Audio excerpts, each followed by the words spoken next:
ये NCERT class 6 गणित प्रकाश के चैप्टर 5 पर बनाए गए वीडियो का चौथा पार्ट है।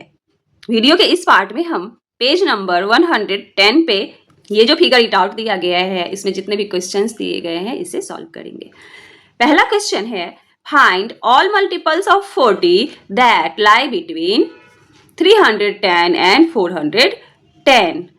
कह रहा है कि 40 का वो सारा मल्टीपल्स निकालिए जो 310 और 410 के बीच में लाई करता है, इनके बीच में आता है। तो इसके लिए हम क्या करेंगे, 40 के मल्टीपल्स निकालेंगे, मल्टीपल्स ऑफ 40। तो 40 के मल्टीपल्स क्या क्या होंगे, 41 जा 40, 42 जा 80, 3 जा क्या हो जाएगा 120, फिर 4 से मल्टीप्लाई करेंगे तो 165 से करेंगे तो 200, 6 से करेंगे तो 240, फिर 7 से करेंगे तो 280, 8 से करेंगे तो 320, 9 से करेंगे तो 360 और 10 से करेंगे तो 400, फिर 11 से करेंगे तो 440, 12 से करेंगे तो 480। ठीक है, आपको निकालना था 310 से 410 के बीच में। तो 310 से बड़ा कौन सा है, 320, 360, 400। अब ये जो 440 है ये 410 से बड़ा हो रहा है तो ये नहीं आएगा। तो कौन कौन सा नंबर हुआ, 320, 360 एंड 400। ठीक है, ये तीनों जो है ये 40 का मल्टीपल्स है जो 310 और 410 के बीच में आता है। अब चलते हैं पेज नंबर 111 पे, पजल टाइप का है। Who am I am a number less than 40, one of my factors is 7, the sum of my digit is 8। कह रहा है कि मैं एक ऐसा नंबर हूं जो 40 से छोटा हूं, मेरा एक फैक्टर 7 है, ठीक है, और मेरे डिजिट का सम कितना है 8। ठीक है, एक फैक्टर 7 है, क्लू यहां से मिल रहा है। तो 7 के टेबल में हम देखेंगे कि कौन सा ऐसा नंबर आएगा जिसके डिजिट को अगर हम ऐड करें तो कितना आए, 8 आए। ठीक है, तो 7 के टेबल में क्या क्या आता है, एक तो 7 है लेकिन ये 1 डिजिट नंबर है, हमें 2 डिजिट देखना है। अगला है 14, तो 4 + 1 5 आता है तो ये नहीं होगा। फिर 21, 2 + 1 3 आ रहा है तो ये भी नहीं होगा, डिजिट का सम 8 आना चाहिए। ठीक है, उसके बाद 28 है तो 8 + 2 10 तो ये भी नहीं होगा। फिर 35, 7 5 जा 35, 3 और 5 को अगर हमने ऐड किया 3 + 5 = 8 आ रहा है, दोनों डिजिट का सम 8 आ रहा है। और 35 जो है इसके रिक्वायरमेंट को भी फुलफिल कर रहा है क्योंकि ये 40 से छोटा भी है। ठीक है, और 7 के टेबल में भी आता है, इसके डिजिट का सम भी 8 हो रहा है। तो नंबर क्या हो जाएगा, नंबर विल बी 35। ठीक है, अब इसी में अगला क्वेश्चन है, आई am a number less then 100, मैं एक नंबर हूं जो 100 से छोटा हूं। 2 of my factors are 3 and 5, मेरे 2 फैक्टर्स 3 और 5 है। One of my digits is 1 more than the other, मेरा एक डिजिट जो है वो दूसरे से एक ज़्यादा है। ठीक है, यहाँ पर मेन क्लू क्या दिया हुआ है कि ये जो नंबर है इसके 2 फैक्टर 3 और 5 है। ठीक है, तो सबसे पहले हम देखेंगे कि कौन सा ऐसा नंबर है जिसके 3 भी फैक्टर है और 5 भी फैक्टर है। ये देखने के लिए हमें क्या करना पड़ेगा, कॉमन मल्टीपल निकालना पड़ेगा। Common multiples of 3 and 5। ठीक है, कौन कौन सा होगा, 15, 3 5 जा 15, उसके बाद 30, 45, 60, 75 एंड 90, क्योंकि ये जो नंबर है ये 100 से छोटा है। अब आगे करेंगे तो 105 आ जाएगा तो हम 90 तक ही लेंगे। ठीक है, अब इस नंबर्स में हम देखेंगे कि कौन सा ऐसा नंबर है जिसका एक डिजिट दूसरे डिजिट से एक ज़्यादा है। तो इसमें नहीं है, इसमें नहीं है।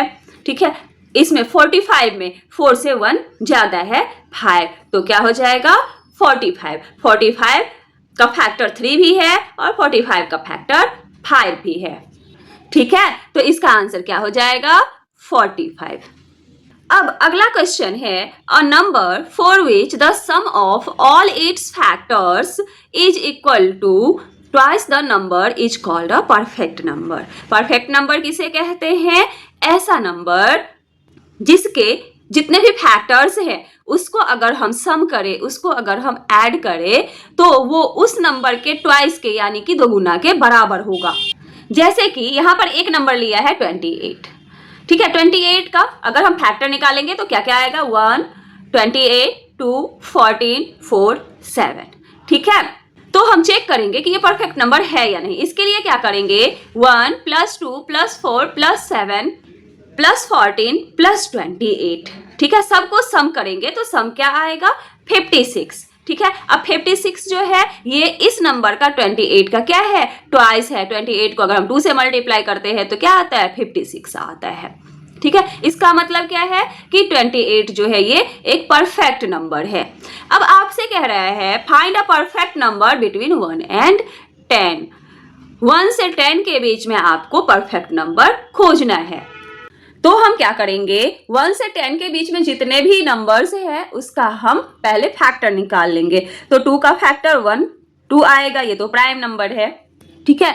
और 1 और 2 को अगर हम ऐड करें, 2 का 2 फैक्टर है 1 और 2, इसको ऐड करेंगे तो 3 आया। अब ये जो 3 है ये 2 का ट्वाइस तो है नहीं, क्योंकि 2 का ट्वाइस क्या हो जाएगा? 4। अब हम 3 का फैक्टर निकालेंगे। 3 का फैक्टर क्या क्या आएगा? 1, 3। अब इसके फैक्टर्स को हम ऐड करते हैं, 1 + 3 तो 4 हो रहा है, जबकि 3 का अगर हम ट्वाइस निकाले तो 6 होना चाहिए, ठीक है।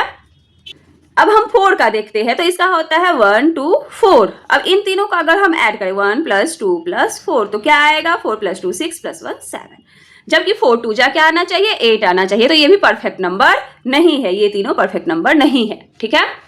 अब हम देखते हैं 5 का। तो 1 5, 1 + 5 = 6, जबकि 5 2 जा 10 होना चाहिए। तो ये भी परफेक्ट नंबर नहीं है। अब हम 6 का निकालेंगे तो 6 का फैक्टर क्या होता है? 1, 2, 3, 6। अब इसके फैक्टर्स को हम ऐड करेंगे, सम ऑफ फैक्टर्स, तो क्या हो जाएगा? 1 + 2 + 3 + 6, क्या आएगा? 6 + 3 9 + 2 11 + 1 12। और 6 2 जा क्या होता है? 12। तो 6 को अगर हम ट्वाइस कर रहे हैं तो 12 आ रहा है। इसका मतलब क्या है? ये एक परफेक्ट नंबर है। तो 6 इज अ परफेक्ट नंबर, ठीक है। अब हम 7 का निकालेंगे, ठीक है। 7 का 1 7 होता है, 1 + 7 करेंगे तो 8 आएगा, जबकि 7 2 जा 14 होता है। तो ये एक परफेक्ट नंबर नहीं है, ठीक है। अब हम 8 का निकालेंगे तो 1 2 4 8। अब इस सबको हम ऐड करेंगे सारे फैक्टर्स को तो क्या आएगा? 8 + 4 12 + 2 14 + 1 15, जबकि 8 2 जा 16 आना चाहिए। तो ये भी परफेक्ट नंबर नहीं है। अब 9 का देखेंगे तो क्या आता है? 1 3 9। अब इन तीनों को ऐड करेंगे, 1 + 3 + 9 कितना होगा? 9 + 3 12 + 1 13, जबकि 9 2 जा 18 होता है और यहाँ पे 13 है। तो ये भी परफेक्ट नंबर नहीं है। तो 1 और 10 के बीच में परफेक्ट नंबर कौन सा आया? केवल 6, ठीक है। तो इसका आंसर क्या हो जाएगा? 6, ठीक है। अब 4 नंबर है, find the common factors of 20 and 28, 35 and 50, 4, 8 and 12, 5, 15 and 25। इन चारों का कॉमन फैक्टर निकालना है, ठीक है, चारों क्वेश्चन का। तो इसे हम वीडियो के अगले पार्ट में सॉल्व करेंगे।